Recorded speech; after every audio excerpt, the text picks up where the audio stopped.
Hello everyone, welcome back to my another new video. So আজকে আমরা চলে যাচ্ছি সিলেটের গোলাপগঞ্জের একটা সুন্দর পর্যটন স্পটে। গোলাপগঞ্জে যেহেতু এসেছি, সো গোলাপগঞ্জের ট্যুরিস্ট স্পটটা না দেখে গেলে কি হয়। আমরা যেহেতু গোলাপগঞ্জের স্কাউট ট্রেনিং সেন্টারে উঠেছি, সো এখান থেকেই খুব কাছেই হচ্ছে চানমিয়ার পাইনাপেল গার্ডেন, এবং এটা নাকি এখানকার খুবই সুন্দর একটা প্লেস। সো এখানে যেহেতু এসেছি, তো চলেন একটু ঘুরে দেখি চানমিয়ার পাইনাপেল গার্ডেনটা কেমন। আর এখান থেকে যেতে হাইয়েস্ট 20 থেকে 30 মিনিটের মতো সময় লাগে। দেখতেই পাচ্ছেন ওয়েদারটা অনেক সানি, প্রচণ্ড গরম ছিল, কিন্তু কিছুই করার নেই, আমরা এই গরমেই বের হয়ে গিয়েছি।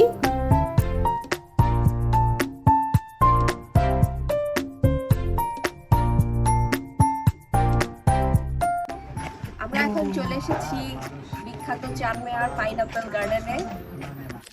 আমরা আগে একটু ঠান্ডা খাবো, তারপরে আমরা উপরে উঠে যাব।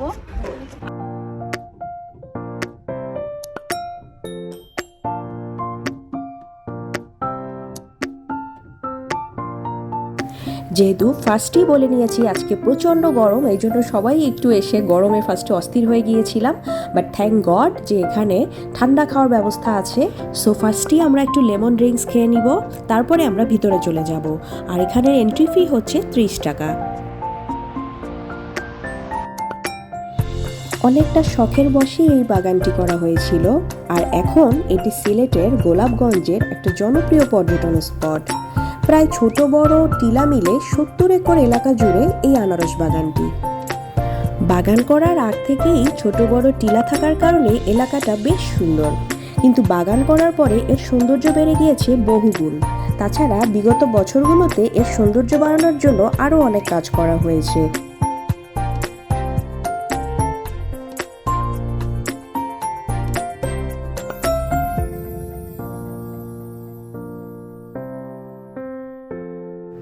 এ যেন সবুজের সমারোহ। নীল আকাশের নিচে যেন সবুজ গালিচা পেতে সারিবদ্ধভাবে আছে হাজার হাজার আনারস গাছ।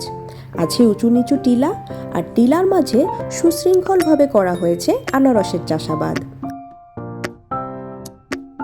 এক টিলা থেকে অন্য টিলায় ছুটে চলার আঁকাবাঁকা মেঠো পথ আপনাকে একটা অন্যরকম অনুভূতি দিবে। তাই তো প্রতিদিনই এখানে কম বেশি অনেক ট্যুরিস্টরা চলে আসে এই স্পটটা দেখার জন্য। বাই দ্য ওয়ে, আমরা কিন্তু দুপুরবেলা চলে এসেছি, কারণ আমরা শুনেছি বিকেলবেলা এখানটা অনেক ভিড় হয়, কিন্তু এখন মনে হচ্ছে বিকেলবেলা আসলেই মনে হয় বেশি ভালো হতো, অ্যাটলিস্ট এই গরমটা সহ্য করা লাগতো না। অ্যাকচুয়ালি প্লেসটা যতই সুন্দর ছিল, আমাদের আসার টাইমটা ততই বাজে ছিল, বাট নো রিগ্রেটস, কারণ আজকে না আসলে আমাদের এখানটাতে আর আসা হতো না, কারণ আমরা এরপরে দূরের স্পটগুলোতে চলে যাব। সো গোলাপগঞ্জে আমাদের আজকের দিনটাই যে হাতে সময় ছিল, দ্যাটস ওয়াই আমরা আজকে এই জায়গাটা ঘুরে গেলাম। বাই দ্য ওয়ে, তখন আনারসের সিজন ছিল না দেখে আমরা কোনো আনারস খেতে পারিনি, কিন্তু দেখেছি কাঁচা কাঁচা আনারস, আর কাঁচা আনারস তো খাওয়া যায় না। সো সিজনাল টাইমে আসলে আনারসের অনেক আইটেম এখানে পাওয়া যায়। এখানে কিন্তু রোডটা যতখানি দেখতে পাচ্ছেন আসলে অতটা ফিল হচ্ছে না, ছাতা খুলছি না, ঠিক আছে, গরম লাগছে না কিন্তু আসলে, কিন্তু এখানে না আসলে মিস করতাম, এই জন্য এখানে এখন চলে আসছি। আপনারা সবাই এখানে কিন্তু একবার হলেও ভিজিট করবেন গোলাপগঞ্জে আসলে। অ্যান্ড এই তো দুপুরবেলার ঘোরাফেরা হয়ে গেল, এরপর আমরা চলে যাব আমাদের ট্রেনিং সেন্টারে। আর যাওয়ার পথে এখানে আলভিনা গার্ডেনটা পড়বে, আমরা সেটাতেও যাব, তবে আজকে না, সেখানে আমরা অন্য একদিন যাব। এই যে আমরা আমাদের ট্রেনিং সেন্টারে চলে এসেছি, কারণ গরমে আর কোনো এনার্জি পাচ্ছিলাম না।